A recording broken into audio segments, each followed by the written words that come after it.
Is this Faceless After Dark? Yeah, if we can get some lights turned on, we're going to do the Q&A with the lovely director, Raymond Wood. Raymond, come down. Everyone, can you give me a hand? Thanks, Mark, for getting some lights turned on. Dark, it's on brand, right? Oh, yeah, actually, that is a good point. Also, I think we have a microphone for you as well. Raymond, that should work.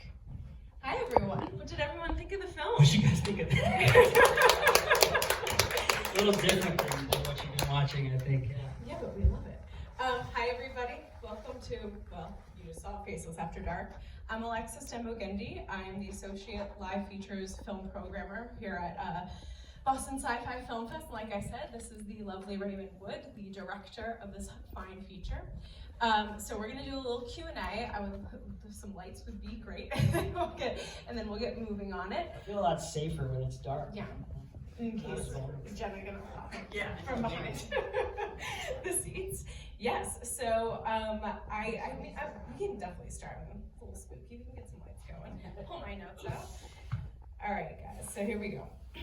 So first thing I kind of want to talk to you about, Raymond, is the concept for Faceless After Dark. So those of you who aren't aware, Jenna Cannell, who is our leading lady here, starred in Terrifier 1 and Terrifier 2 as Tara, Damon Leone's film, which has now achieved cult status. For those of you who are horror and slasher fans, you know, Art the Clown, a little terrifying, hence the name.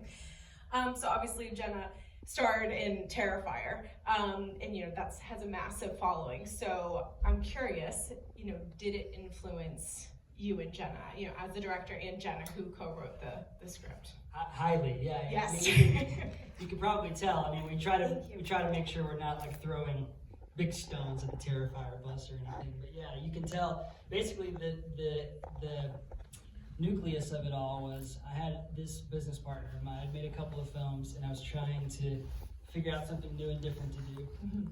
And he basically was like, you know, if you can make a movie with a killer clown in it, I can give you X amount of dollars to make it. That was the only stipulation. And I'm like, all right, challenge accepted. All right. So I was like, well, I've seen this so many times. What's something new and different that we can do? So I called Jenna. You got some experience with this clown thing. And Jenna and her co-writer Todd Jacobs had a script, still have it at the time. She had directed this short and written a feature that was going around to Blumhouse and Monkey Paw, Jordan Peele's production company. And so I knew that they had some good material. So I called them and said, what can we do different that involves a clown? And they came up with this idea. And yeah, as you said, based a lot on her, not Terrifier per se, but mostly on her experiences in the wake of having starred in something that has achieved cult status and has some possibly misogynistic undertones. So to slide right into that theme, you know, the mistreatment and the degradation of women in the horror genre and in the horror fandom is really strong, obviously, throughout Faceless After Dark.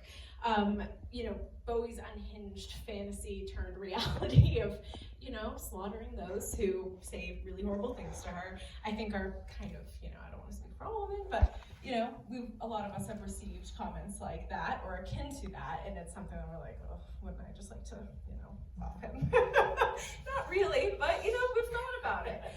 When you receive those, it's not a great thing to feel. So my question is, you know, I think, you know, let's kind of discuss that, I guess, is more of a question.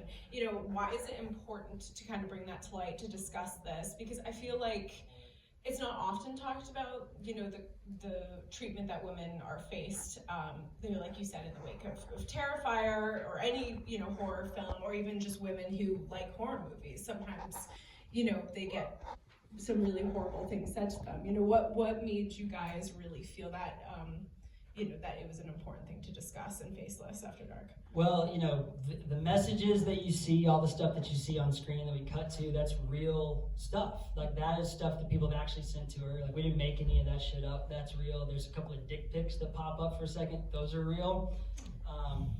The conversation that she has with Katie, who's also in Terrifier at the beginning of the movie, that's real. That's not scripted. They're just talking. I just pointed a camera at them and they're just talking about, you know, their experience. And it's important. Jenna, if she were here, which I wish she was, but she would say that 99.9% of her fans and the people that she interacts with at conventions and online are great and wonderful. Yeah.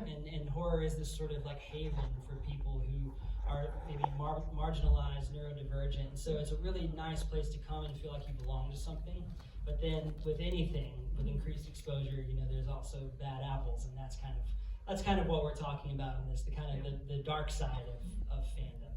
And there's a great book called Men, Women, and Chainsaws that kind of delves into what you're saying about the portrayal of women in horror and what perspective we're embodying when we see what they're going through, whether it's from the oppressor or the oppressee.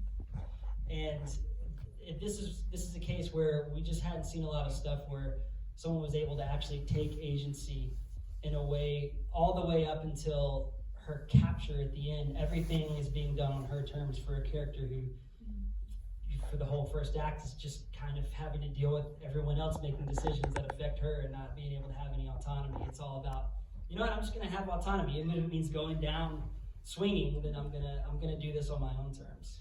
And I mean, maybe this is too wide of a question, but how would you